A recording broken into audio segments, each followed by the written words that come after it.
Hey guys, welcome to Appetite for Cooking. Today, when you have these decrepit, old, nasty looking bananas, hold on to them. They're great for making what we're doing today, banana bread. Real simple recipe. We have 6 fingers of bananas. We have flour, granulated sugar, unsalted butter. If you want to use salted butter for this, you can. We have a couple eggs. We have powdered ginger, nutmeg, allspice, and baking powder. And it's pretty much a simple little treat we're going to be throwing in. I generally don't put nuts in my banana bread, but if you want to put pecans, walnuts, even raisins, make your own little medley in there, feel free. You know, pretty much you can't go wrong with this recipe and you can't go wrong with what you're doing. So we're going to get set up for this, gang, and stick around. Good stuff is coming. All right, gang, we're going to take our butter, 1 stick, room temperature. It wasn't quite room temperature, so what I did is I went ahead and gave it about 11 seconds in the microwave to make it nice and soft. And I'm going to have that right there. Now what I'm also going to do is go ahead and lock in this mixer and slowly add my granulated sugar to it to make a nice cream.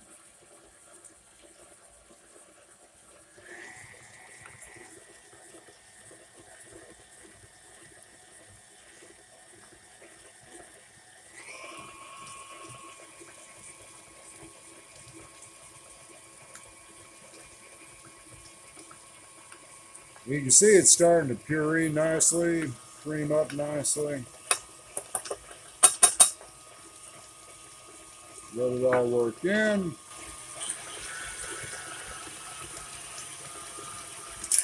And what I'm going to do is take a spatula and run down the sides.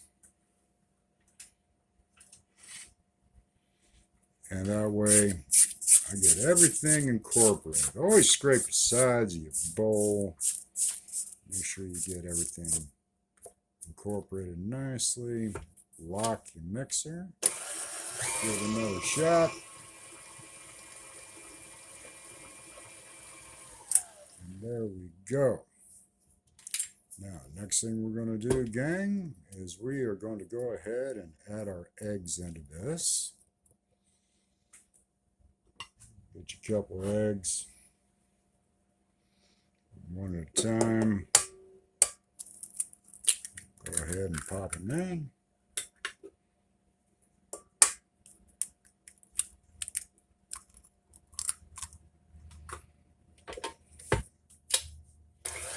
Get a nice little blend.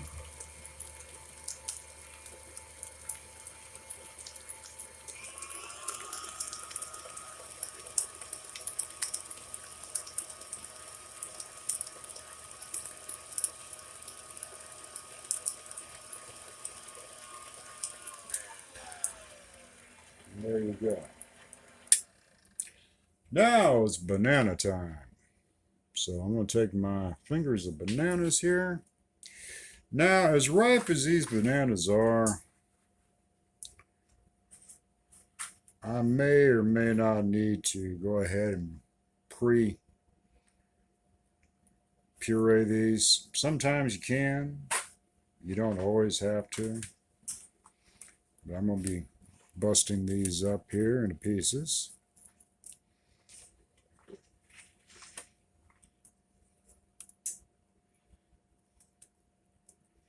So we got 2 fingers so far. I'll do 3 fingers here. And then work it in a little bit. And we'll come back for our other 3. You got to kind of watch out if the bananas are not fully ripe or ripe enough, because they might want to get slung out of your mixer sometimes, and that's been known to happen. So we have that right there, guys. Let me get a little rag from my hands real quick.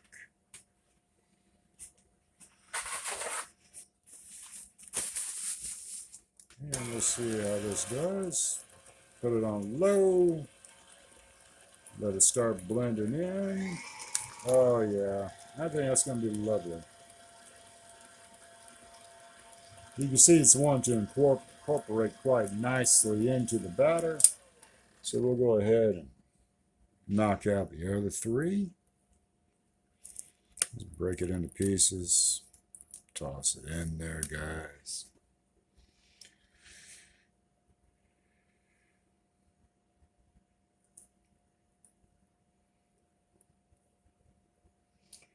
And we're combining all of our wet ingredients, I guess you could say. And that way, when we add our flour and spices and the like, it's just a nice sifting action. And it just will be very, very lovely. You see how ripe these bananas are, gang, and this is going to be some really yummy banana bread. Let's put it on low. Let that banana start getting busted up real nice. You can see it's starting to puree nice. And you get a little bit more speed, gang. You got some nice chunks of banana in there. It's going to be quite lovely.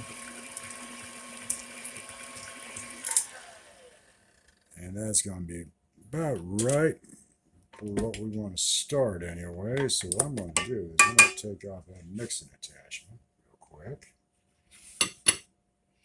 I'll give this just a little bit of a turn here just to do it. And then what I'm going to do, guys, is I'm going to take a nice screen. I got my 2 cups of flour right here. Put that in.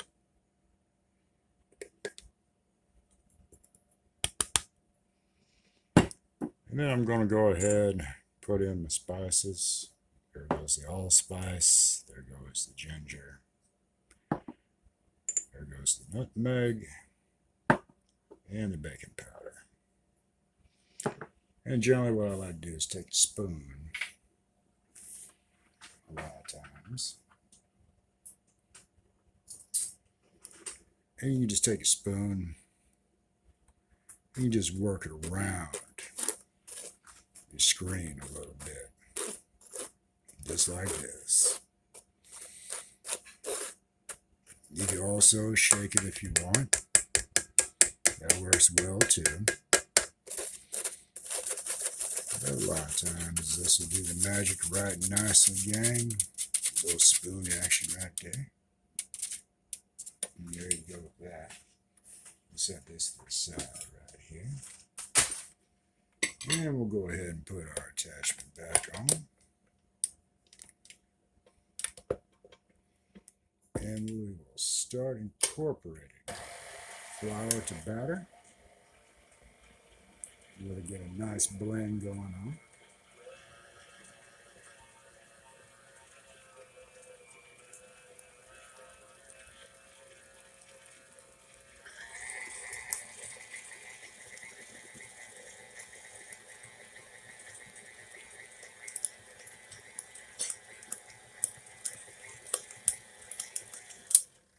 So you see it's starting to get incorporated really nice. I'm going to go ahead and scrape the sides down.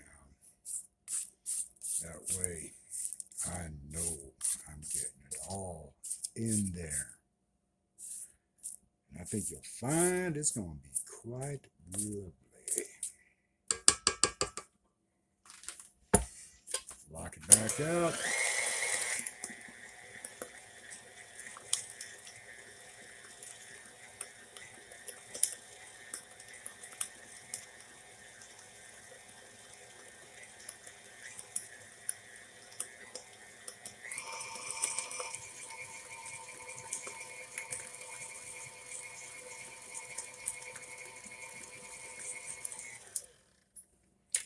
All right, guys, that's pretty much all the blending you need to do with this. Now, a lot of times, some people, I know my mom sometimes, she would take a little shot of brandy or rum as well.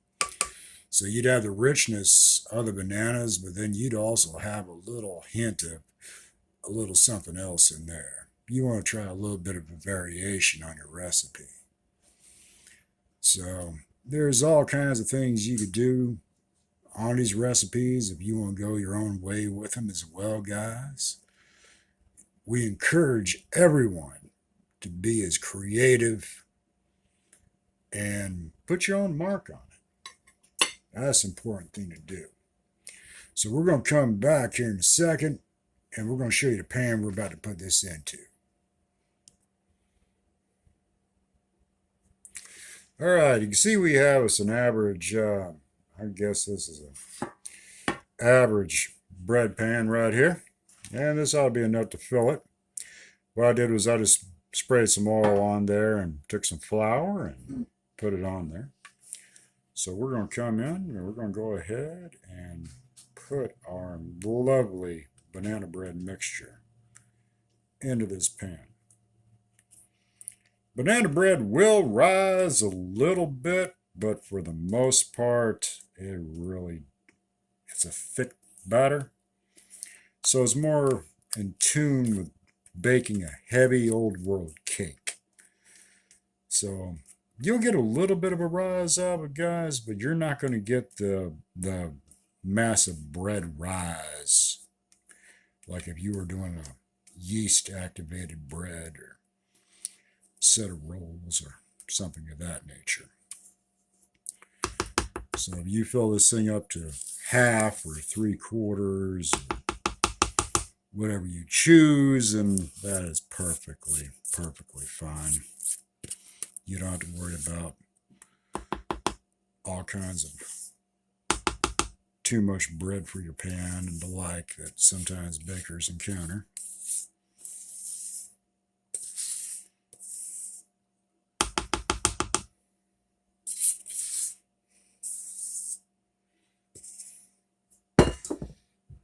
So, okay with that.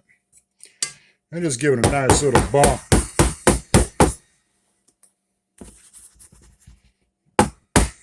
And that's all she wrote, gang. So we're going to be putting this in a 350-degree oven, and you want to go low and slow. So we're going to go 350 degrees.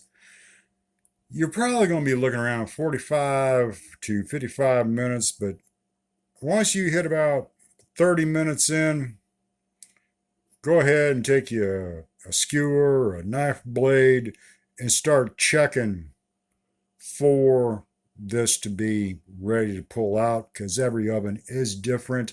And basically, when you put the blade or the skewer in, you want to come back out clean. So again, each oven is different. If you're using a gas oven compared to an electric oven, we use an electric oven. So it cooks different than a gas oven would. So like I said, 350 for anywhere from, you're looking at 35 minutes, but on average, you're looking at 40 to 45 minutes. But just start checking. I would estimate with about the half-hour mark, because you don't want this to be dried out. So we're going to come back and I'm going to show you guys the finished product, and I think you're going to be quite happy with it. So stick around for some good stuff. All right, guys, welcome back. Total cooking time was around 65 minutes or so at an oven that was set at 350 degrees, and that is a electric oven. So you can see our finished product right here, and you can see what flouring and oiling the pan does for you. It just pops out pretty as you please. And there you go for our finished product. And again, if you want to change this recipe up by adding raisins or nuts and things, feel free to do so. But from our kitchen at Appetite for Cooking, we hope you've enjoyed this little recipe. Hope you're thoroughly going to enjoy partaking in it, and we'll see you on the next one. So, take care.